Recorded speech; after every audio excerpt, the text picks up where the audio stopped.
Hello student, welcome to college study Delhi university. So आज इस video में हम करने वाले हैं principle of marketing unit 5th part second. So part 1 already complete हो गया है एंड ये यूनिट 5th का होने वाला है पार्ट सेकंड या फिर लास्ट पार्ट। तो इसमें हम टॉपिक कवर करने वाले हैं, तो शुरू करते हैं। सबसे पहले है इंटीग्रेटेड मार्केटिंग कम्युनिकेशन। तो देखो, मार्केटिंग कम्युनिकेशन क्या होता है ये पहली वीडियो में मैं बता चुकी हूँ। अब ये इंटीग्रेटेड क्या होता है, तो मैंने कई सारे टूल पहली वीडियो में पढ़ाए थे, जैसे personal selling, advertising, sale promotion, publicity, direct marketing.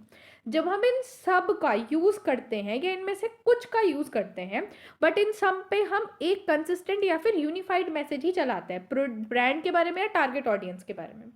ठीक है, मतलब एक स्ट्रैटेजिक कोऑर्डिनेशन होता है सारे प्रमोशनल टूल का। ठीक है, सिंपल वर्ड में कहो तो आईएमसी इंश्योर करता है कि जितने भी फॉर्म ऑफ मार्केटिंग या कम्युनिकेशन टूल हम यूज कर रहे हैं वो एक ही तरीके का मैसेज लोगों तक पहुंचाए, हमारे रिगार्डिंग सेपरेटली ना पहुंचाए। मतलब ऐसे नहीं कि किसी भी ब्रांड में लाइक नाइकी ले लो, तो एक जगह तो ये ऐसे दिखा रहा है मोटिवेशनल चीज़ें, मोटिवेट कर रहा है, बट दूसरी जगह एड जब चल रहा है तो ये इमोशनल अपील दिखा रहा है, तो it will confuse to the consumer. ठीक है, तो हर जगह जो नाइकी का ऐड होगा वो मोटिवेशनल ही दिखाएगा and that is how integrated marketing communication work. ठीक है, तो यहाँ पे डेफिनेशन है फ्लिपकार्टर की, इसे अच्छे से याद करके चले जाना। जो टूल है आईएमसी के वो ये सारे टूल हैं, और यू नो व्हाट, मैं पार्ट 1 अगर तुम देख के आए हो तो मैंने ये सारे टूल वहाँ पे कवर करा दिए हैं, तो मैं इन्हें दोबारा नहीं कराने वाली। लेकिन अगर आएगा क्वेश्चन कि टूल बताओ आईएमसी के या उनको एक्सप्लेन करो, तो आप इन सबको एक्सप्लेन कर सकते हो। That's why I have attached the picture. Now we have the next of this is key features of IMC. सबसे पहले कंसिस्टेंट मैसेज। आईएमसी का मेन एम ही होता है कि आपके जितने भी मार्केटिंग टूल हैं वो एक यूनिफॉर्म मैसेज ही अपने कंज्यूमर तक पहुंचाएं, उन्हें कंफ्यूज ना करें। कोऑर्डिनेशन ऑफ एफर्ट्स, मतलब डिफरेंट प्रमोशनल एक्टिविटीज सिर्फ इसलिए करी जाती है ताकि वो एक एक दूसरे के इम्पैक्ट को स्ट्रेंथन कर सके। तुमने साइनर्जी सुना है? What is synergy?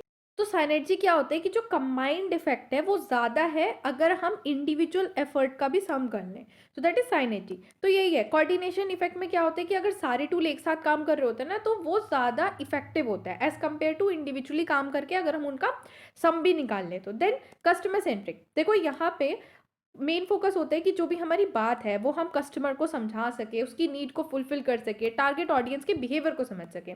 Then clarity in communication, IMC ये इंश्योर करता है कि सभी चैनल एक जैसा मैसेज कम्युनिकेट करें, ताकि हर एक जो मैसेज है वो एक ही बात को, जो ब्रांड की कोर वैल्यू है, कोर आइडेंटिटी है, उसी को लोगों के दिमाग में पहुंचाए और क्लियरिटी रहे कम्युनिकेशन में। Then use of multiple channel, IMC ना कभी भी एक चैनल यूज नहीं करता, वो दोनों चैनल यूज करता है, ट्रेडिशनल भी, डिजिटल भी, और नए नए चैनल्स वगैरह यूज करता है, कंबाइंड सबका यूज करता है। Then long term brand building, ये कंसिस्टेंसी प्रमोट करता है मैसेज में, जिससे क्या होता है कि स्ट्रॉन्ग ब्रांड रिकॉग्नाइजेशन और लॉयलिटी क्रिएट होती है कस्टमर के among over the time. Objective क्या होता है आईएमसी के? सबसे पहले यूनिफाइड ब्रांड इमेज क्रिएट करना, मार्केट की एफिशिएंसी को इंक्रीज करना, क्योंकि जो डुप्लीकेशन है वर्ड्स का वो कम हो जाता है और मार्केटिंग कॉस्ट भी कम हो जाती है। बिल्डिंग स्ट्रॉन्ग रिलेशनशिप, एक ही चीज़ को बार बार बताकर सारे चैनल से लॉन्ग टर्म लॉयलिटी क्रिएट करना। एनहांस द कम्युनिकेशन इफेक्टिवनेस, मतलब इंश्योर करने की जो प्रमोशनल मैसेज है वो कस्टमर को क्लियरली पहुंचे और परसुएसिवली, मतलब उनको परचेस करने के लिए परसुएट करे। अचीव बेटर सेल्स रिजल्ट, जब सारे कम्युनिकेशन टूल एक साथ काम करते हैं ना, तो वो स्ट्रॉन्गर और ओवरऑल इम्पैक्ट जो होता है वो स्ट्रॉन्गर होता है। Same synergy. ठीक है, इंपॉर्टेंस ऑफ आईएमसी, क्या इंपॉर्टेंस है? तो देखो, ये जो तुम्हारे ऑब्जेक्टिव है ना, ये नहीं तुम इंपॉर्टेंस में कन्वर्ट करके लिख सकते हो। Create a strong brand identity, improve the credibility, cost effectiveness, better communication with the customer, enhance the competitive advantage. ठीक है, एग्जाम्पल यहाँ पे मैंने लिया है शेयर द को कैंपेन का। देखो, शेयर द को कैंपेन सबसे अच्छा एग्जाम्पल है इसका, मैं तुम्हें बताना चाहूँ तो।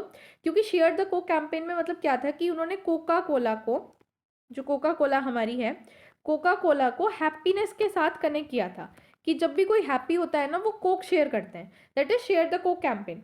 तो उन्होंने TV, print media, personalised bottle, सब कुछ किया, और सब में ना एक ही चीज़, एक ही मैसेज डिलीवर किया। क्या?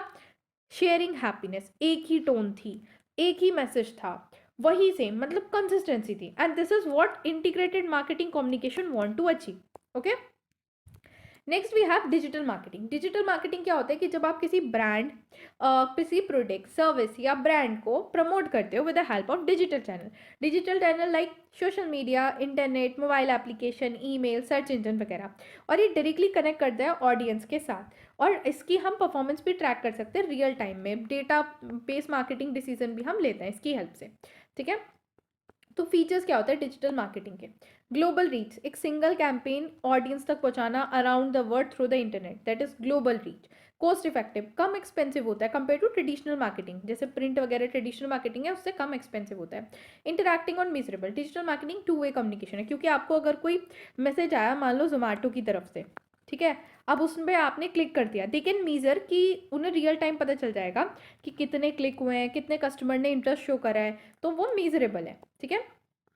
देन टारगेटेड मार्केटिंग, देखो तुम्हारे पास्ट डेटा की हेल्प से वो उसी हिसाब से तुम्हें मैसेज सेंड करते हैं जिस चीज़ की तुम्हें ज़रूरत होती है। जैसे कि अगर तुमने पास्ट में मान लो मैंने फ्लिपकार्ट खोला और फ्लिपकार्ट खोल के मैंने क्या सर्च किया, मैंने एक ड्रेस सर्च करी, ठीक है, तो मैंने वो बंद कर दी, मैंने परचेस नहीं करी, तो फ्लिपकार्ट कुछ टाइम बाद ना मुझे नए नए ड्रेस की नोटिफिकेशन भेजता रहेगा। तो मेरे पास डेटा की हेल्प से उसने एनालाइज किया और वही चीज़ मुझे भेजी जो मुझे ज़रूरत थी, दैट इज टारगेट मार्केटिंग, ठीक है। देन परफॉर्मेंस एनालाइज, टूल्स जैसे गूगल एनालिटिक्स या फिर मेटा एड मैनेजर ये हेल्प करते हैं बिहेवियर कैंपेन के रिजल्ट को ट्रैक करने के लिए और बताते हैं कि रिटर्न ऑन इन्वेस्टमेंट कितना हुआ है। फ्लेक्सिबिलिटी एंड स्पीड, कैंपेन कभी भी लॉन्च हो सकता है, कितने अच्छे से आप किसी भी टाइम उसे मॉडिफाई कर सकते हो इंस्टेंटली परफॉर्मेंस के बेसिस पे, ठीक है। और बहुत ही अगर तुम्हें एकदम से कोई कैंपेन करना है, शुरू करना है, तो आप सबसे बेस्ट है सोशल मीडिया यूज़ करो, और सोशल मीडिया फिर से किसका पार्ट है, डिजिटल मीडिया का, डिजिटल मार्केटिंग का, ठीक है। Then we have objective of digital marketing क्या है, क्रिएट करना ब्रांड की अवेयरनेस, इंगेज करना कस्टमर को पर्सनलाइज और इंटरैक्टिव कम्युनिकेशन की हेल्प से, वेबसाइट का ट्रैफिक बढ़ाना, रिटेन करना कस्टमर को लॉयल्टी प्रोग्राम की हेल्प से, और एनालाइज करना, अंडरस्टैंड करना कस्टमर के बिहेवियर को। Now we have the next topic regarding this, that is major tool of the digital marketing. तो तुम देख रहे हो social media, blog, website, viral video, ROI, search engine optimisation, email, यही सब हम डिटेल में पढ़ने वाले हैं। तो सबसे पहले आता है सर्च इंजन ऑप्टिमाइजेशन। इसमें क्या होता है, ये प्रोसेस है। अगर आपने इस एग्जांपल से समझो, अगर आपने बेस्ट रनिंग शूज सर्च किए तो सबसे पहले नाइक की वेबसाइट कैसे आ गई ऊपर, क्यों? क्योंकि they have use search engine optimisation. सब सर्च इंजन ऑप्टिमाइजेशन मतलब आप अपनी वेबसाइट को इस तरीके से उसके अंदर कीवर्ड्स वगैरह डालते हो कि वो हायर रैंक करती है जब भी कोई गूगल सर्च या फिर किसी और सर्च इंजन से यूज़ कर रहा होता है, that is search engine optimisation. Then social media marketing. Social media marketing को तो आई गेस मुझे बताने की भी ज़रूरत नहीं है, यू ऑलरेडी सीन कि कैसे इंस्टाग्राम स्क्रॉल करते करते जो फ्लिपकार्ट पे तुमने सर्च किया था या फिर अमेजोन पे सर्च किया था वैसी चीज़ें तुम्हें इंस्टाग्राम के ऐड में दिखनी रहती हैं, है ना, that is social media marketing. और इसका बेस्ट एग्जांपल है जोमेटो। जोमेटो किस तरीके से इंस्टाग्राम पोस्ट भेजता है, मीम्स भेजता है कस्टमर को इंगेज करने के लिए, अपनी ब्रांड विजिबिलिटी दिखाने के लिए। देन ईमेल मार्केटिंग, आपको पर्सनलाइज मैसेज भेजा जाएगा बताने के लिए ऑफर के बारे में, नया अराइवल हो गया है, और ये अमेजोन सबसे ज़्यादा करता है, ठीक है। Then affiliate marketing. Affiliate marketing थोड़ा एक्सप्लेन कर देती हूँ, काफ़ियों को शायद ना पता हो। एफिलिएट मार्केटिंग में क्या होता है कि आप ना कंपनी पार्टनर्स रख लेती है, कुछ ऐसे नॉर्मल लोकल पार्टनर्स, कोई भी बन सकता है, कंपनी का पार्टनर एफिलिएट कर सकता है कंपनी से और उसका सामान बेचता है। तो एफिलिएट मार्केटिंग क्या होता है, कंपनी रिवॉर्ड करती है अपने पार्टनर्स को लीड जनरेट करने के लिए और सेल करवाने के लिए, तो रेफरल लिंक के बेसिस पे। जैसे कई सारी लेडीज़ मैंने सुना है कि वो क्या करती है, that is what is that, Myntra, no, Meesho, हाँ, मीशो एक वेबसाइट है, I hope many of you know. तो मीशो से क्या करती है, वो एफिलिएट कर लेती है और फिर मीशो के लिंक शेयर करके ग्रुप में उसका सामान बिकवाती है, जिन पे उन्हें क्या मिलती है, कमीशन मिलती है। तो that Meesho is doing affiliate marketing, okay. YouTubers पे ये जो ब्लॉगर्स वगैरह होते हैं ना, और फॉलोवर के हिसाब से अगर उनके फॉलोवर्स अपने प्रोडक्ट परचेस करते हैं उनके डिस्क्रिप्शन से, तो उन्हें भी कमीशन मिलता है। Then we have the next topic, rural marketing. देखो जो 50 यूनिट है ना, उसमें से आपके शॉर्ट नोट आने के बहुत ज़्यादा चांसेस हैं। वैसे तो मैं अभी आपको इसके बाद गाइडलाइंस भी शेयर करूंगी, पूरी वीडियो उसमें बताऊंगी कितने मार्क्स का कितना है, बट मैं अभी ऐसे बता रही हूँ कि उसमें शॉर्ट नोट ज़्यादा आने के चांसेस है।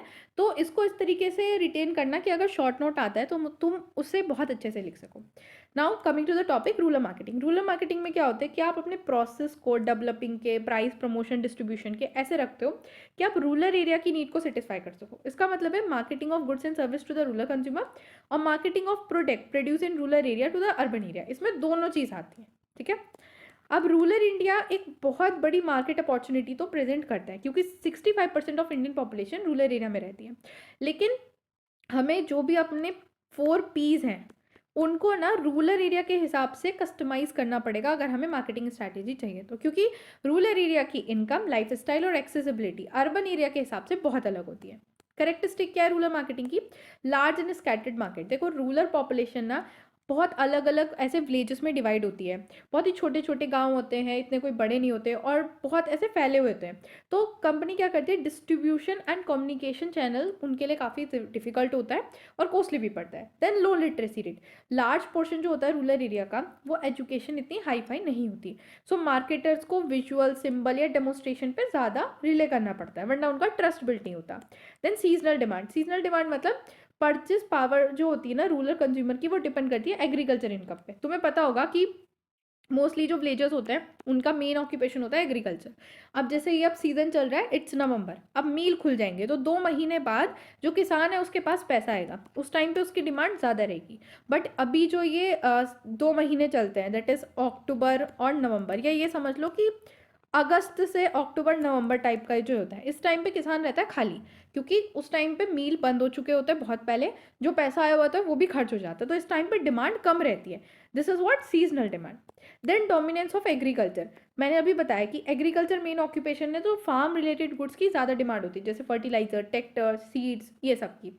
Traditional buying habit. Rural consumer जो है वो कंजर्वेटिव होते हैं मोस्टली, और ये ट्रस्ट का और वर्ड ऑफ माउथ पे ज़्यादा डिपेंड करते हैं। मतलब ऑनलाइन शॉपिंग पे पूरी तरीके से शिफ्ट नहीं हुए, या कोई बड़ी चीज़ ऑनलाइन मंगाने पे, जैसे कपड़े वगैरह तो मंगा लिए, बट अगर कोई बड़ी चीज़ मंगानी है तो वो एकदम से ट्रस्ट नहीं करते। वो वर्ड ऑफ माउथ पे कि किसी ने बता दिया, उस पर ज़्यादा ट्रस्ट करते हैं। लो स्टैंडर्ड ऑफ लिविंग, मतलब इनकम लेवल इतना हाई नहीं होता अर्बन एरिया के हिसाब से, तो उन वो जो प्रोडक्ट की चॉइस, साइज और प्राइस होता है ना, वो प्राइस बहुत ज़्यादा सेंसिटिव रहते हैं कि अगर 2 रुपये मतलब प्राइस अगर बढ़ रहा है किसी चीज़ का, तो वो दूसरी ब्रांड पे एकदम से शिफ्ट कर जाते हैं। पुअर इंफ्रास्ट्रक्चर, रोड खराब होती है, ट्रांसपोर्ट की इतनी अच्छी फैसिलिटी नहीं होती, इलेक्ट्रिसिटी का अब तो चलो थोड़ा ठीक है, बट फिर भी बिजली काफ़ी टाइम गुल रहती है। कम्युनिकेशन नेटवर्क वीक होते हैं, आते ही नहीं है guys. Are less develop, affecting distribution and marketing activity. छत पे जाके नेटवर्क आते हैं, let me tell you. Then rural marketing mix. देखो हमें पता है कि मार्केटिंग मिक्स मतलब वही product, price, press, promotion. What are the marketing mix with the help of image I have explained है, बट अब हम पढ़ रहे स्पेसिफिकली रूरल के सेंस में। तो प्रोडक्ट मिक्स, जो प्रोडक्ट होता है ना वो सिंपल, ड्यूरेबल, अफोर्डेबल और ईजी टू यूज़ होना चाहिए। अगर आप उन्हें बहुत ही कॉम्प्लिकेटेड प्रोडक्ट दे दो, कोई या कोई ऐसा प्रोडक्ट दे दो जिसका बड़ा ध्यान रखना पड़ता हो कुछ वो, तो उसमें दिक्कत आ जाती है, बिकॉज एग्रीकल्चर वाले लोग हैं, इतना चीज़ें नहीं हैंडल होती। तो कंपनी ना स्मॉल यूनिट या पैक जो है वो लेके आती है, जो कि लिमिटेड बजट के लिए सूटेबल होता है। जैसे कि यहाँ पे क्लीनी प्लस के शैम्पू शैशे आते हैं 1-1 रुपए वाले, तो वो प्रीमियम प्रोडक्ट जो है वो अफोर्डेबल रेट पे विलेजर्स को मिल रहा है। गोदरेज छुटकू कूल एक स्मॉल पोर्टेबल रेफ्रिजरेटर है जो रूरल एरिया के लिए डिज़ाइन किया है अगर इरेगुलर इलेक्ट्रिसिटी सप्लाई जैसे होती है। Then price. देखो प्राइस जो है वो बहुत ही रीजनेबल या वैल्यू बेस्ड होना चाहिए, क्योंकि रूरल एरियाज के लोग जो होते हैं, rural consumer, they are very price conscious. तो कंपनी स्मॉल पैकेज यूज़ करती है प्रोडक्ट के, ताकि वो इजीली एक्सेसिबल हो। फ्लेक्सिबल प्राइसिंग, क्रेडिट फैसिलिटी का यूज़ किया जाता है अगर लोग इनकम पीरियड में सेल कर रहे हो, मतलब वही अगर तुम जुलाई, अगस्त, सितंबर, अक्टूबर में सेल कर रहे हो जिसमें पैसे थोड़े कम रहते हैं, तो लो क्रेडिट फैसिलिटी का भी यूज़ करते हैं। Seasonal and harvest time offer encourage bulk buying. मतलब यही है कि जब मील खुल जाता है, पैसे आने शुरू हो जाते हैं, तो उस टाइम पे या फिर हार्वेस्टिंग के टाइम पे जो पैसे आते हैं तो लोग ज़्यादा चीज़ें खरीदते हैं। जैसे हिंदुस्तान यूनिलीवर का यहाँ पे मैंने एग्जांपल लिया है, वो छोटे छोटे सोप या डिटर्जेंट पैकेट बेचते हैं 5 से 10 रुपये में, ताकि रूरल के लिए अफोर्डेबिलिटी रहे। Then place distribution mix. देखो डिस्ट्रीब्यूशन बहुत ज़्यादा चैलेंज होता है स्कैटर्ड विलेज और पुअर ट्रांसपोर्ट की वजह से। Company multi tier distribution system का यूज़ करती है, लोकल डीलर्स को, रिटेलर्स को यूज़ करती है, क्योंकि वो डायरेक्टली इतने छोटे छोटे विलेज में जाके नहीं चीज़ें कर सकती। इसके अलावा मेले, मोबाइल बैन का यूज़ किया जाता है। गाइस अगर आप में से लोग विलेज से हैं तो वो शायद मुझसे कनेक्ट कर पाएँ। जियो का जो सिम है ना, यहाँ पे तुम कैसे जियो का सिम खरीदते हो, तुम जाते हो स्टोर पे और जियो का सिम परचेस कर लेते हो। गाँव में पता क्या होता है, गाँव में जो मंदिर होते हैं, जो टेम्पल होते हैं, तो वहाँ पे ना माइक लगे होते हैं आरती के लिए, कि शाम के टाइम आरती होती है, सुबह के टाइम भी आरती होती है। तो जब भी कोई सिम बेचने वाला आता है तो वो पहले माइक में अनाउंस करा देता है कि यहाँ पे आपका कैंप लगा हुआ है, सिम बिक रहे हैं, इसका सिम है, इतने पैसे में बिक रहा है, चेंज कराना है, ये पॉलिसी है। उसके बाद जिसको जाना होता है, सिम बदलवाना होता है, वो वहाँ मंदिर के सामने जाता है और अपने सिम बदलवा के आ जाता है। It's a real scenario, I telling you, ये ऐसा ही होता है। ठीक है, तो अब तुम समझ सकते हो कि किस तरीके से मेला, मोबाइल, बेंच का यूज किया जाता है अपने प्रोडक्ट को बेचने के लिए। प्रमोशनल मिक्स, अब क्योंकि लोग थोड़े कम एजुकेटेड हैं तो वहाँ पे लोकल लैंग्वेज, विजुअल्स या सिंपल मैसेज का यूज़ किया जाता है। कुछ ज़्यादा आप कॉम्प्लिकेटेड बताने लगोगे ना तो आप ही को बोल देंगे पता नहीं क्या बता रहा है, हम तो जा रहे हैं, लाइक दैट। ट्रेडिशनल मीडिया जैसे folk song, wall painting, posters वगैरह का यूज़ किया जाता है जो कि हाईली इफेक्टिव होते हैं। ठीक है, डेमोन्स्ट्रेशन से बहुत ज़्यादा रिलायबिलिटी बिल्ड होती है। जैसे कोका कोला, ठंडा मतलब Coca Cola campaign effectively local language में लिखा हुआ है, जो कि रूरल एरिया के लिए बहुत ही अच्छा है और वो इमोशनली से कनेक्ट कर पाते हैं। Then we have the topic social marketing. देखो, सोशल मीडिया मार्केटिंग और सोशल मार्केटिंग में डिफरेंस है, try to understand. Social marketing मतलब मार्केटिंग प्रिंसिपल और टेक्निक को यूज करके पीपल्स के बिहेवियर को चेंज करना ताकि सोसाइटी या इंडिविजुअल का बेनिफिट हो, rather than commercial period profit. ठीक है, यहाँ पे क्या होता है, फोकस होता है सोशल कॉज पे, जैसे हेल्थ, सेफ्टी, इन्वायरमेंट या फिर पब्लिक वेलफेयर। सिंपल वर्ड में कहो तो सोशल मार्केटिंग यूज करता है मार्केटिंग स्ट्रैटेजी सेल करने के लिए आइडिया, बिहेवियर जो इंप्रूव करता है पीपल की क्वालिटी लाइफ की और प्रमोट करता है सोशल गुड्स। जैसे कि की फीचर्स क्या होते हैं सोशल मार्केटिंग के, फोकस ऑन सोशल वेलफेयर। इसका मेन गोल होता है कि इंडिविजुअल और कम्युनिटी का वेलबींग करें, ना कि प्रॉफिट कमाएं। बिहेवियरल चेंज ऑब्जेक्टिव, इसका एम होता है कि पीपल के एटीट्यूड या एक्शन को चेंज करे, जैसे वियरिंग अ सीट बेल्ट और क्विटिंग स्मोक, ये सब। यूज ऑफ मार्केटिंग टूल, यहाँ पे 4 P's का यूज किया जाता है सोशल आइडिया को प्रमोट करने के लिए, for instead of the goods and services, non commercial purpose. Social marketing ना पब्लिक इंटरेस्ट में की जाती है, बिजनेस के लिए नहीं की जाती। टारगेटेड कम्युनिकेशन, ये स्पेसिफिक ग्रुप के लिए डिजाइन किया जाता है बेस्ड ऑन डेमोग्राफिक, एजुकेशन या फिर अवेयरनेस। ठीक है, ऑब्जेक्टिव क्या होता है सोशल मार्केटिंग के, raising awareness, educate people, encourage positive habit जैसे cleanness, healthy, safety, motivate collective participation ताकि एक सोशल प्रॉब्लम सॉल्व हो सके। गवर्नमेंट इसे बहुत ज़्यादा सपोर्ट करती है, जैसे कि यहाँ पे मैंने एग्जांपल लिया है। सबसे पहले स्वच्छ भारत अभियान, स्वच्छ भारत अभियान है सोशल मार्केटिंग, क्योंकि एक सोशल कॉज है कि क्लीन होना चाहिए चीज़ें, क्लीनिनेस, उस चीज़ को प्रमोट किया गया है। Pulse polio campaign, pulse polio campaign मतलब ये कैंपेन में क्या था कि इनकरेज करना पेरेंट्स को कि वो वैक्सीनेट कराए, तो it is also social cause कि पोलियो ना हो, उस चीज़ को अवेयरनेस फैला रहे हैं। Save water save life, same water के रिगार्डिंग अवेयरनेस फैलाना। इसके अलावा भी मैंने और चीज़ें दी हैं, एग्जाम्पल दिया, आप इन्हें पढ़ सकते हो। अब चैलेंजेस क्या है सोशल मार्केटिंग के लिए, तो देखो बिहेवियरल रेजिस्टेंट, देखो मैंने तुम्हें डेफिनेशन में ही बताया कि इसका एम होता है बिहेवियर को चेंज करना। ठीक है, चेंजिंग हैबिट एंड एटीट्यूड, और ये बहुत ही डिफिकल्ट है क्योंकि किसी की हैबिट या एटीट्यूड में चेंज लाना, उसके थॉट प्रोसेस में चेंज लाना ना बहुत बहुत ज़्यादा मुश्किल है। तुम्हारे मतलब सोच से भी शायद परे है कि कितना मुश्किल है किसी की डीप रूटेड चीज़ें जो कल्चर से रिलेट कर ली उन लोगों ने, उसमें चीज़ लाना। जैसे कि एक शायद टॉयलेट करके पिक्चर थी अक्षय कुमार की, शायद टॉयलेट थी, I don't know the name, तो शायद तुमने देखी होगी कि कितना उसके लिए मुश्किल हो जाता है लोगों को ये समझाना कि घर में टॉयलेट होना कोई गलत बात नहीं है। ठीक है, लैक ऑफ अवेयरनेस, जो रूरल और लेस एजुकेटेड एरियाज है ना, वहाँ पे लोग समझ ही नहीं पा रहे हैं सोशल मैसेज को, उनके बेनिफिट को नहीं समझ पा रहे हैं। ठीक है, आप उन्हें बताओगे भी इसका फायदा है तो वो समझेंगे ही नहीं, तो lack of awareness major challenge. Then limited resources and budget, देखो अगर हम देखें कि जो कमर्शियल कैंपेन होते हैं, कमर्शियल कैंपेन होते हैं प्रॉफिट के लिए, तो उनके पास बहुत पैसा होता है। बट अगर हम ये देखें ये नॉन कमर्शियल जो मार्केटिंग होती है, सोशल मार्केटिंग कैंपेन जो होते हैं, इनके फंड बहुत लिमिटेड होते हैं क्योंकि गवर्नमेंट ही फंड दे रही है। Then difficult in measuring impact, अब कितना इम्पैक्ट पड़ा, क्या इंप्रूवमेंट हुआ, वो तो हम मीजर ही नहीं कर पा रहे, कैसे मीजर करें। कल्चर एंड रिलीजियस डिफरेंस, जो मैसेज इफेक्टिव होता है एक कम्युनिटी के लिए वो हो सकता है दूसरी कम्युनिटी के लिए वर्क ही ना करे, हो सकता है कि डिफरेंस इन बिलीव हो, लाइफ स्टाइल में डिफरेंस हो। इसलिए अगर तुम एक कम्युनिटी को समझा रहे हो उस मैसेज से वो समझ गए, बट जब दूसरी कम्युनिटी के पास जा रहे हो तो वो हो सकता है वो कह दे कि नहीं तुम तो हमारे कल्चर के खिलाफ बोल रहे हो, तुम तो हमारे बिलीव्स के खिलाफ बोल रहे हो, तुम हमारी चीज़ों को गलत ठहरा रहे हो। ठीक है, तो वो हो सकता है उनके लाइफ स्टाइल या बिलीव में ना हो। शॉर्ट टर्म अटेंशन, पीपल ना बहुत ही टेम्परेरी बेसिस पे इन कैंपेन पे रिस्पॉन्ड करते हैं, और एक हैबिट में चेंज लाने के लिए मतलब बहुत ही कंसिस्टेंट चाहिए होता है मैसेज, जो कि फंड की वजह से नहीं हो पाता है, तो ऑफन ओल्ड हैबिट बाद में रिटर्न हो जाती है। देन कोऑर्डिनेटिंग इशू, सक्सेस के लिए कोऑर्डिनेशन चाहिए गवर्नमेंट, एनजीओ और मीडिया की, जो मिल नहीं पाती है, और इस वजह से कैंपेन्स फेल हो जाते हैं। एग्जाम्पल, पल्स पोलियो कैंपेन जो गवर्नमेंट ऑफ इंडिया ने चलाया था, और इसको सपोर्ट किया था इन दो एजेंसीज ने, जो कि क्लासिकल एग्जाम्पल है सक्सेसफुल सोशल मार्केटिंग का। हम सेलिब्रेट करते हैं एंडोर्समेंट, अमिताभ बच्चन ने बोला था 2 बूंद जिंदगी की, तुम्हें भी याद होगा, डोर टू डोर कैंपेन चला गया था। वो है आशा, आशा आती थी घर पे और 2 बूंद पोलियो की पिला के जाती थी, घर घर के आके वो बोलती थी कि पोलियो है, कोई छोटा बच्चा है, कि अगर तुम आ भी नहीं रहे हो तो वो लोग आ रहे हैं तुम्हारे पास सिर्फ इसलिए ताकि तुम्हारा बेनिफिट हो। तो इतना करना पड़ता है ताकि इंडिया जो है 100% पोलियो इरेडिकेशन हो जाए, ठीक है। और इसी के साथ आपकी जो यूनिट 5th है वो पूरी कंप्लीट हो गई है, और यूनिट 5th के साथ साथ आपका पूरा सिलेबस भी कंप्लीट हो गया। थैंक्स फॉर वॉचिंग, वीडियो को लाइक करो, चैनल को सब्सक्राइब करो, और इट्स वीडियो के जो नोट्स हैं वो आप परचेस कर सकते हो गूगल फॉर्म की हेल्प से, और गूगल फॉर्म का जो लिंक है वो आपको डिस्क्रिप्शन बॉक्स में मिल जाएगा, और कॉस्ट बहुत ही कम है गाइज। अगर आप एक बुक भी खरीदने जाओगे ना, ठीक है, आप रीडिंग भी खरीदने जाओगे तो आपको कम से कम 250 की वो रीडिंग मिलेगी, उससे भी कम में आप पूरी बुक, मतलब लगभग बहुत बहुत कम में आप सारे नोट्स खरीद सकते हो। And these notes are very exam focus, बिल्कुल टॉपिक टू टॉपिक कवर करा है।